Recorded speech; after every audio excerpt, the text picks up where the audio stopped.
যে হযরত, মহিলারা মসজিদে ইতিকাফ করতে পারবে কিনা? আলহামদুলিল্লাহ, চমৎকার প্রশ্ন করেছেন। আজকে মাগরিবের পর থেকেই রমজানের শেষ দশক, আল্লাহ নবী সাল্লাল্লাহু আলাইহি সাল্লাম তার প্রত্যেকটি রমাদান আল মুবারকের শেষ দশকে তিনি ইতিকাফ করেছেন। এজন্য ইতিকাফ করা সুন্নাহ। আর মহিলারা ইতিকাফ করতে পারবে কিনা, আল্লাহ নবী সাল্লাল্লাহু আলাইহি ওয়াসাল্লামের জমানায় মহিলারা মসজিদে ইতিকাফ করলো।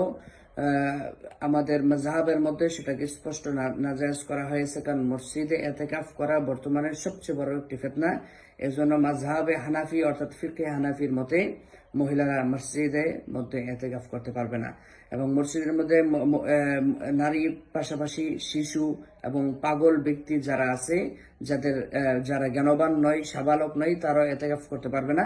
তবে ফিকহের কিতাবের মধ্যে রয়েছে, যদি কোনো শিশু এমন হয় যে সে সাবালক হয় নাই, বাকি তার বুঝজ্ঞান রয়েছে, তার পবিত্রতা সম্পর্কে তার বুঝজ্ঞান রয়েছে, তাহলে ওই ব্যক্তি, ওই শিশু বাচ্চাটি ইতিকাফ করার অনুমতি রয়েছে তালিমান, প্রশিক্ষণের ক্ষেত্রে।